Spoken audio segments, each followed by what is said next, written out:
O ministro da Economia e o presidente da Câmara dos Deputados estão rompidos. O ministro e sua equipe só falam com a Câmara pelo líder do governo, Ricardo Barros. Maia disse em entrevista aqui no Expresso CNN ontem que conversa com o governo pelos ministros do Palácio, como Jorge Oliveira e Luiz Eduardo Ramos. O tema de hoje é: a relação do ministro Paulo Guedes e do presidente da Câmara, Rodrigo Maia, pode atrapalhar a aprovação da reforma administrativa? Os nossos debatedores são Bruno Salles, advogado, mestre em Direito Penal. Boa noite, Bruno. Boa noite, Mona Lisa. E Caio Coppola, bacharel em Direito e comentarista político. Boa noite, bem-vindo de volta, Caio. Boa noite, Mona Lisa. Boa noite, doutor Bruno. Boa noite, espectador da CNN. Boa noite, Caio. Começamos com você, Caio. Suas primeiras considerações, por favor. Claro. Bom, mais uma vez, o nosso debate ele orbita aí o universo das intrigas palacianas, né? Para mim, rancor, maledicência, como qualquer conflito pessoal, né, de natureza política, é uma questão lateral e de fácil superação. Até porque, né, parafraseando Talleyrand, os políticos têm amigos. Os políticos não têm amigos, perdão, os políticos têm interesses. Isso explica, né, a aliança entre os presidentes petistas e Fernando Collor nas Alagoas. Explica também o apoio do Paulo Maluf a Fernando Haddad aqui em São Paulo. E também explica, né, a troca de mensagens afáveis via Twitter entre o governador João Dória e o corrupto Lula. Eu também acredito que dar muito protagonismo a essas rusgas pessoais alimenta a tal fogueira das vaidades, né, que já encontra no ego das nossas autoridades combustível suficiente para queimar o Brasil inteiro repetidas vezes. Mas tudo bem, eu compreendo que a política tem sim esse componente de fofoca, né? E é uma fofoca que pode ter consequência social. Então, aproveitando esse aparente marasmo, né, no noticiário, fofoquemos sobre o estremecimento da relação entre o presidente da Câmara dos Deputados e o ministro da Economia. Mas para sair um pouco da atmosfera do fuxico, né, que não é minha área de especialidade, eu gostaria de ampliar um pouco a discussão. Sem perder de vista essa tensão particular entre ministro e deputado, a questão genérica que eu proponho para a nossa reflexão é a seguinte: uma péssima relação pessoal pode atrapalhar o alcance de um objetivo comum? Eu diria que sim. Inclusive, nesses casos, o fracasso é uma possibilidade ainda maior, mas nunca uma certeza. Eu imagino que Churchill, o herói da democracia, e o Stalin, um tirano socialista, não se davam muito bem. Isso não os impediu de unir esforços para derrotar um inimigo comum, porque o objetivo maior de ambos transcendia questões menores. É claro que esse exemplo ele fica contaminado pela agravante das escolhas de vida ou morte da Segunda Grande Guerra. Mas conforme os desafios impostos aí pelas nossas circunstâncias, cada um de nós encontra a sua motivação, seja ela fruto de uma necessidade, de uma meta, de uma vaidade ou de um nobre ideal. E é com base nessa combinação de fatores que nós atuamos no mundo. Claro, seria muito mais fácil se nós sempre encontrássemos um ambiente acolhedor sob medida para nós, né, com pessoas leais e amistosas. Mas isso é um bônus, não é um direito adquirido.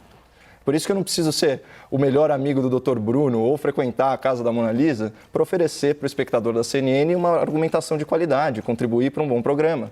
Eu não preciso nem concordar com a linha editorial da emissora. Porque o meu compromisso profissional é que eu vou além. O meu interesse existencial de estar aqui falando com vocês supera qualquer dificuldade de relacionamento que, eventualmente, eu tenha com os meus colegas.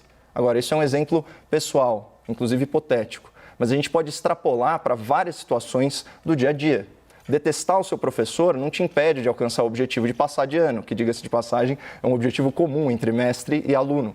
Detestar o seu chefe não te impede de continuar gerando valor para a empresa na qual você trabalha. É o objetivo comum de todas as equipes que atuam no setor privado. Detestar seu colega de time não vai fazer você desistir de ganhar o campeonato. Assim como detestar o governo e os seus políticos não é desculpa para não seguir as suas leis, porque a manutenção da ordem também é um objetivo comum. Ou seja, o que vale para mim, o que vale para você, também vale para os poderosos de Brasília que estão aí dançando ao redor da fogueira das vaidades. É perfeitamente plausível supor que o relacionamento pessoal entre o presidente da Câmara e o ministro da Economia não é um fator decisivo para a aprovação da urgente e necessária reforma administrativa. E por quê? Porque em ambos os polos, né, nós temos aí agentes políticos de viés reformista. Dos dois lados, nós temos autoridades públicas temporárias com desejo de deixar um legado permanente. E sobre os ombros de ambos recai a imensa responsabilidade de reformar a casa brasileira antes que ela colapse sobre o próprio peso, soterrando em dívidas a população que ela deveria proteger. Portanto, motivação e circunstância e inteligência, né, não faltam aos senhores Rodrigo Maia e Paulo Guedes para que eles avancem a agenda do novo serviço público, apesar aí do seu desalinhamento afetivo. E eu deixo aqui um apelo, como cidadão brasileiro, né, nada interessado nos sentimentos particulares das autoridades, mas muito preocupado, né, com o futuro do país e com a imagem, né, que os senhores passam ao tornarem públicas essas desavenças. Detestem-se, mas cordialmente. Vamos então às suas primeiras considerações, Bruno, por favor. Obrigado, Mona Lisa. Caio, bem-vindo de volta. Valeu, inspiradíssimo. Vamos ter muitas convergências hoje. Minhas amigas, meus amigos telespectadores, boa noite. Eu inicio a minha fala com uma célebre frase já dita aqui várias vezes. A política é a arte do possível. É uma frase que guarda em si um conteúdo muito rico. Em primeiro lugar, a frase tem riqueza na parte menos notada, a que diz que a política é uma arte. E eu adiciono que é uma das mais importantes e uma das mais nobres artes. A política é a arte de estabelecer como nos colocaremos no mundo, de projetar nossos objetivos, de empenhar nossos esforços, de implantar as nossas visões. E aqui já ficam claros os complicadores que vão nos levar à segunda parte do pensamento expresso nessa frase inicial. Existem inúmeros objetivos. Existem inúmeros planos, existem inúmeras visões de mundo. Muitas delas, inclusive, são absolutamente antagônicas entre si. São como números com sinal trocado, mas ainda assim, dentro de uma democracia, devem conviver harmonicamente. É por isso que a política nunca será uma arte perfeita. Nem sempre se conseguirá transpor com perfeição projeto em realidade. E nunca, em hipótese alguma, se conseguirá atender na sua completude os interesses de todos. Por isso, a política é a arte do possível.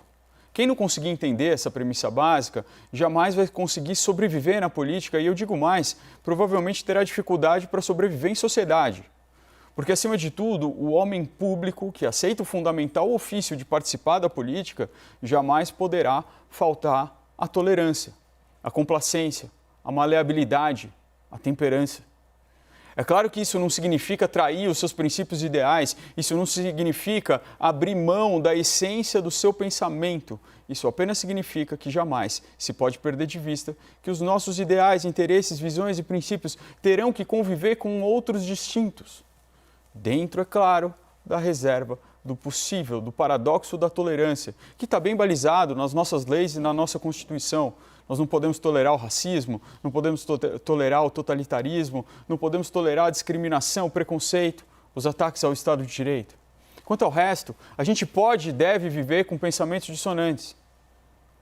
Na administração pública, principalmente no Poder Executivo, a gente vê diariamente como esse exercício de articulação é importante. Os membros do Poder Executivo são encarregados da gestão pública e, como tal, vão procurar implantar os projetos políticos que refletem a sua visão de mundo. As suas apostas para o futuro da nação, em síntese, vão procurar implantar os projetos políticos para os quais foram eleitos. Mas é claro que os seus interesses não são os únicos e não são livres de quaisquer amarras de um lado ou de outro. Sempre haverá, em um desses lados, a lei já constituída, o Poder Judiciário, que impedirá que os atos de governo violem as normas legais e constitucionais. E com a lei posta, não há diálogo. As decisões judiciais devem ser cumpridas. Do outro lado, existem as leis que deverão ser criadas, as leis para o futuro, que guiarão o judiciário e vão permitir a implantação dos projetos pelo executivo. Aqui é onde se situa o poder legislativo, a instância por excelência da política. Aqui é onde todos os fundamentos de tolerância, de harmonização, de articulação, de adequação e, acima de tudo, de diálogo devem ser colocados em prática. É nessa interação entre as casas legislativas e o governo federal que os variados interesses, os variados princípios e visões de mundo são equalizados no jogo democrático. Pois todos eles refletem os interesses variados, princípios e visões de mundo da nossa própria sociedade, da nossa população, que também elegeu os seus representantes no parlamento. Talvez seja essa a incompreensão que dificulte hoje sobremaneira a implantação dos projetos econômicos do governo federal. O atual ministro da Economia, embora de sólida formação acadêmica e de longa carreira profissional, ainda estreia como um homem público. Ainda tem dificuldade de compreender que um ministério, um governo, um país não se dirige como se gere uma empresa, na qual o interesse de seus donos é o que importa e visões de mundo distintas se resolvem com a cisão da empresa, a cisão da sociedade ou a busca de um novo caminho profissional de quem não está contente. Mas na política não há essa opção. Na administração de um país não se pode cindir, não se pode romper, não se pode abandonar. Na administração do nosso Brasil, que é tão daqueles que hoje governam quanto da sua oposição, deve sempre se compor, deve-se agregar. Deve-se às vezes retroceder para avançar, deve-se ceder em parte para garantir o todo. Deve-se abandonar o ideal para que possa se chegar ao possível. Porque em uma democracia, o possível para todos sempre será melhor que o perfeito só para alguns. Vamos então ao debate. Bruno e Caio, por favor.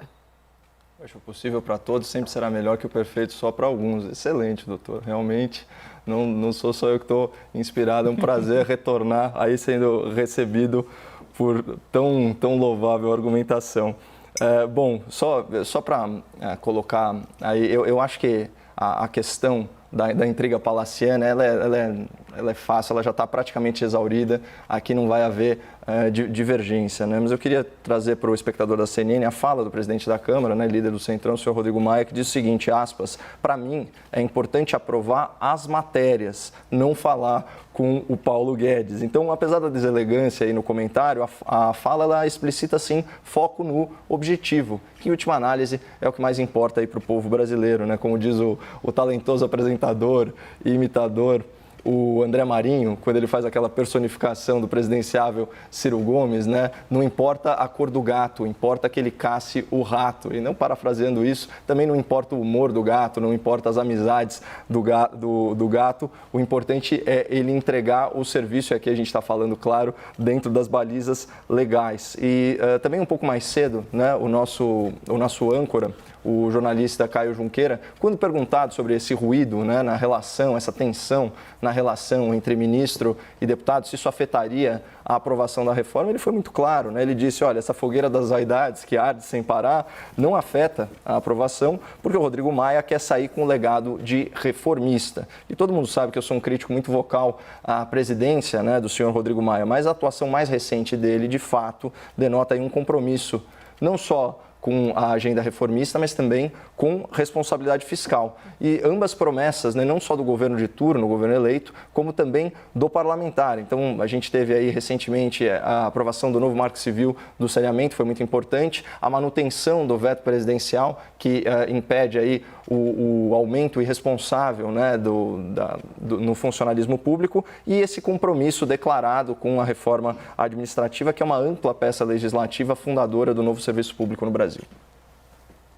Caio, eu acho que você tem razão, eu concordo com você e com o Caio Junqueira de que essa rusga que parece existir entre o ministro Paulo Guedes e entre o presidente da Câmara, Rodrigo Maia, ela não vai afetar, a princípio, nenhuma das reformas. Até porque é antiga, esses atritos são antigos, eles já flertaram novamente, como a Mona Lisa trouxe aqui no Expresso, depois romperam novamente. Ontem, Rodrigo Maia disse palavras duras, como você colocou aqui, reagindo em um ato do ministro Paulo Guedes de proibir pessoas do seu ministério de almoçar com o Rodrigo Maia, uma coisa que realmente fica até engraçado. Mas o fato é que por trás disso existem divergências de verdade, né? Eu acho que o mais importante dessa discrepância entre Maia e Paulo Guedes está realmente na reforma tributária. A CNN deu ontem aqui com exclusividade essa entrevista do presidente da Câmara, Rodrigo Maia, e ele deixou bem claro que ele era completamente contra, que ele não iria aceitar essa nova tributação, essa nova CPMF ou microimposto de transações eletrônicas, ou chame-se como quiser, a gente ainda realmente não conhece muito bem quais são os contornos disso. E por que isso é importante? Porque quando a gente está falando dessas reformas, agora a gente está falando de grandes reformas que estão intimamente articuladas umas nas outras. A reforma tributária, a PEC emergencial, a PEC do Pacto Federativo, a PEC dos fundos, elas vão trabalhar todas de uma maneira articulada. É uma complexa engrenagem que a gente não vai conseguir destrinchar aqui no debate, a gente precisaria pelo menos de 1 hora para falar de cada uma, mas elas trabalham juntas. E aumentar a arrecadação, isso fazendo parte de um plano do Ministério da Economia, isso pode trazer problema sim. E aí a gente já saiu de intrigas palacianas, para usar o termo do Caio, e a gente está falando aqui de divergências claras no plano econômico. Tem até uma controvérsia, né, doutor? De repente essa rusga, claro, instigar a animosidade não é um método de gestão ortodoxo, né? Mas em se tratando de poderes distintos, que em tese deveriam servir como freios e contrapeso um do outro, você pode até argumentar que a rusga é válida e denota independência e a gente quer justamente um legislativo que controle os excessos do executivo e vice-versa, né? E a Constituição ela oferece aí os mecanismos para que os poderes atuem de forma harmônica e independente, dessa forma um fiscalizando o outro de acordo com as suas atribuições. Talvez exista aí alguma divergência não só com questões de natureza tributária, mas em relação à paternidade, né, dessas reformas. Isso sim, um tema sempre debatido, mas é que a gente começa a dar risada aqui, né, falando agora com o espectador, diretamente com o espectador da CNN, porque no meio do noticiário político você começa a ouvir palavras como ciúmes, rompimento, bastidores, enfim, cancelamento de almoço, azedou a relação, enfim, não combina com uma atmosfera republicana, reformista e, acima de tudo, madura, especialmente porque isso tira protagonismo das verdadeiras discussões, que são as reformas estruturais, como você bem colocou, e que, por essa situação de crise, né, econômica, elas estão muito ligadas.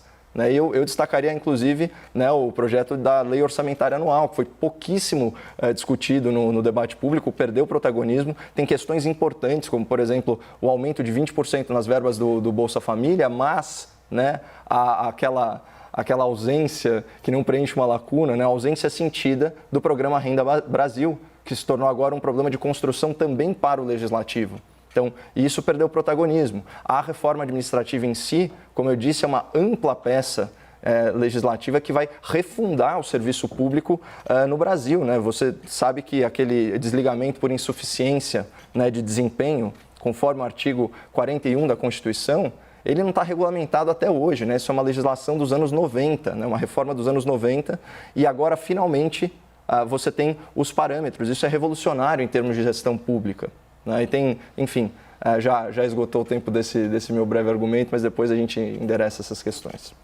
Caio, eu só acho bom pontuar que quando a gente traz essas discussões aqui, não é porque a gente quer discutir fofocas do Palácio do Planalto. A gente traz essas discussões aqui porque foram apurações que foram levantadas por repórteres e foram ditas publicamente.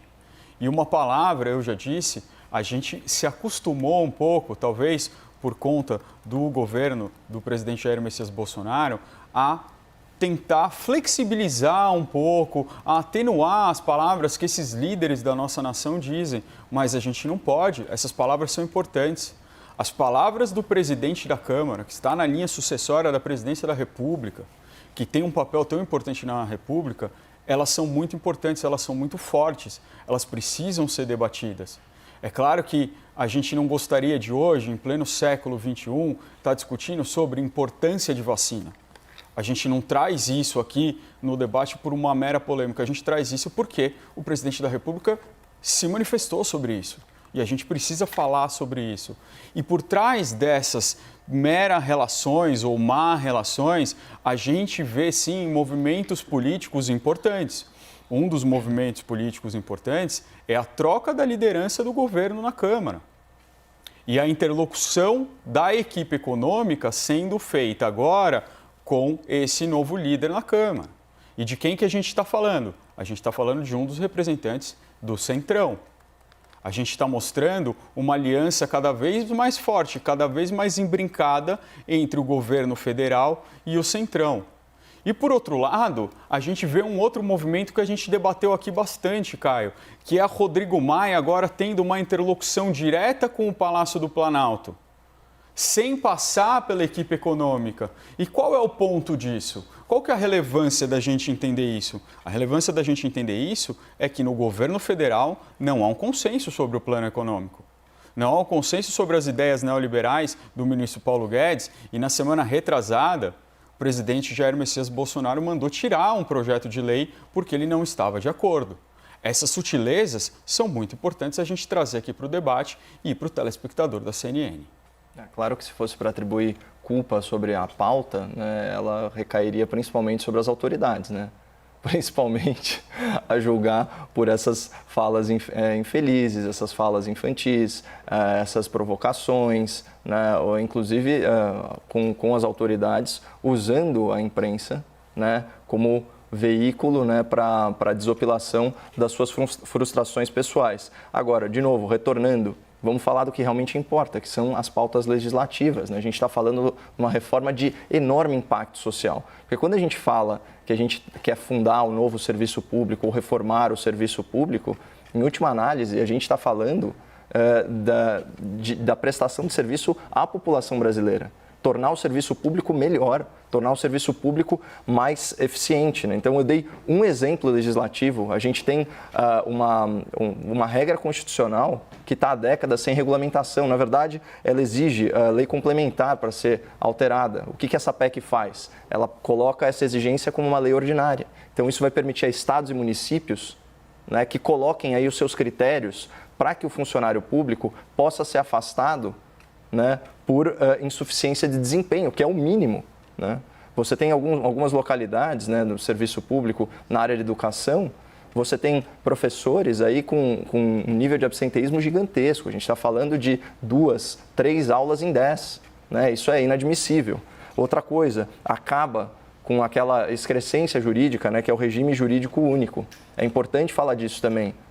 Você tem profissões como operador de videocassete, encadernador, operador de telex, datilógrafo e tantas outras profissões, inclusive profissões arcaicas, né, que já caíram em desuso há décadas, né, na mesma equivalência, no mesmo sistema jurídico, por exemplo, de um diplomata. E a gente entra naquela questão, o que são cargos de governo e o que são cargos de Estado?